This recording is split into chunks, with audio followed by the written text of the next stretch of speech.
आज हम पढ़ेंगे चैप्टर 2 दैट इज़ पोलिनोमियल। तो सबसे पहले हम लोग देखते हैं कि पोलिनोमियल होता क्या है। पोलिनोमियल क्या होता है, हमारे पास टर्म्स होती हैं अलग अलग, जैसे ये दे रखी है 5x प्लस 6, ये एक पोलिनोमियल बन गया। या फिर ऐसा हो सकता है 5x2 प्लस 6x प्लस 9, ये भी क्या है, एक पोलिनोमियल है।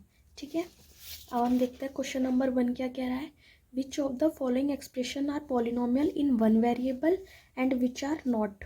आपको बताना है कौन सा पोलिनोमियल वन वेरिएबल में है और कौन सा नहीं। तो वेरिएबल क्या होता है, सबसे पहले यही देख लेते हैं। तो मैथ के टर्म में अल्फ़ाबेटिक ऑर्डर में जो भी कुछ होगा, ABCD कुछ भी जेड तक, उन सबको हम क्या बोलेंगे, वेरिएबल। ठीक है, अब वन वेरिएबल की अगर बात करें तो यानी कि पूरा एक्सप्रेशन में सिर्फ एक ही वेरिएबल यूज़ होना चाहिए, वो होगा वन वेरिएबल। इसका फर्स्ट पार्ट देखते हैं। इसमें दे रखा है 4x² माइनस 3x प्लस 7। देखो इसमें 3 टर्म है, तो ये पोलिनोमियल तो है। और वेरिएबल कितने हैं, एक ही वेरिएबल यूज़ हो रहा है, यहाँ पे भी x है और यहाँ पे भी x है।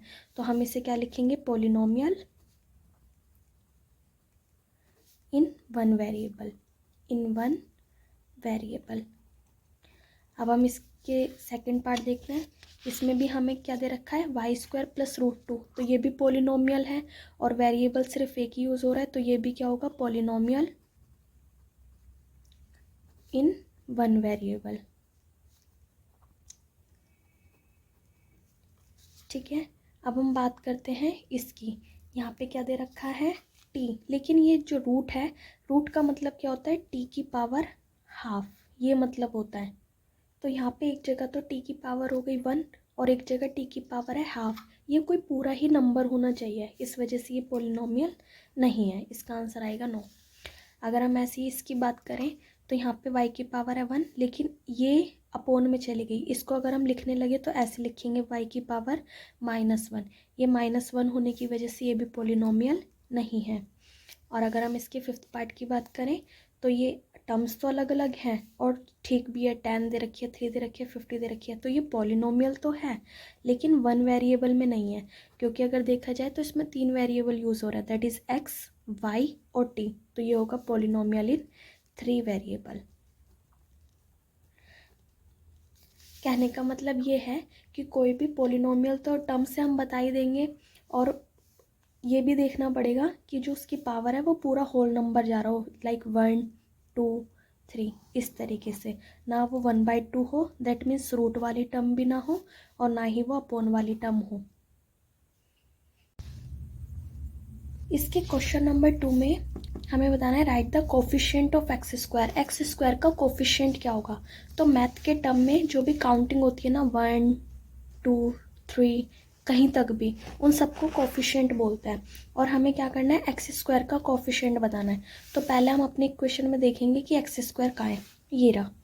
अब इसके आगे कोई नंबर नहीं लिखा, वहाँ पे हम 1 मानते हैं, तो दैट मीन्स x² का कोफिशिएंट यहाँ पे कितना आ जाएगा, 1। इसके सेकंड पार्ट में देखते हैं, ये रहा x²। हमें ना ये साइन के साथ उठाना पड़ता है। अब इसके आगे कोफिशिएंट कुछ नहीं लिखा तो दैट मीन्स 1 है, लेकिन ये साइन भी लगेगा, क्या हो जाएगा, -1। इसके थर्ड पार्ट की अगर हम बात करें, x² का कोफिशिएंट क्या हो गया, ये, दैट मीन्स π/2। और इसमें x² है ही नहीं, तो उसका कोफिशिएंट क्या हो जाएगा, 0, क्योंकि वो इसमें है ही नहीं। अब हम बात करते हैं इसकी क्वेश्चन नंबर 3 की। इसमें हमें एक एग्जाम्पल देना है बायोनोमियल का जिसकी डिग्री हो 35, और एक एग्जाम्पल देना है मोनोमियल का जिसकी डिग्री हो 100। तो सबसे पहले हम बायोनोमियल और मोनोमियल देख लेते हैं क्या होता है। बायोनोमियल वो होता है जिसमें 2 टर्म आए, कैसी भी, जैसे ये आ गई 4x प्लस 8, अब यहाँ पे ये 2 टर्म आ रही हैं। या फिर ले सकता है 5x माइनस 4, यहाँ पे भी 2 टर्म है, तो दैट मीन्स ये क्या हो गया, बायोनोमियल। तो अगर हम बायोनोमियल का एग्जांपल देखें तो इसके लिए हम क्या लिख सकते हैं, 5y डिग्री कितनी लगानी है, 35 -4 कुछ भी। अब इसमें 2 टर्म है इसलिए बायोनोमियल बन गया। अगर हम मोनोमियल की बात करें तो मोनो मतलब होता है सिंगल, बस एक ही हो, जैसे 7y या 8y या 2/3x कुछ भी। ठीक है, तो मोनोमियल का एग्जांपल हम क्या लिख सकते हैं, मोनोमियल इसकी डिग्री हमें कितनी चाहिए 100, तो हम सिंपल लिख सकते हैं x की पावर 100। इसके बहुत सारे एग्जाम्पल हो सकते हैं दोनों के। अब हम बात करते हैं इसके क्वेश्चन नंबर 4 की। इसमें हमें डिग्री बतानी है पॉलिनोमियल्स की।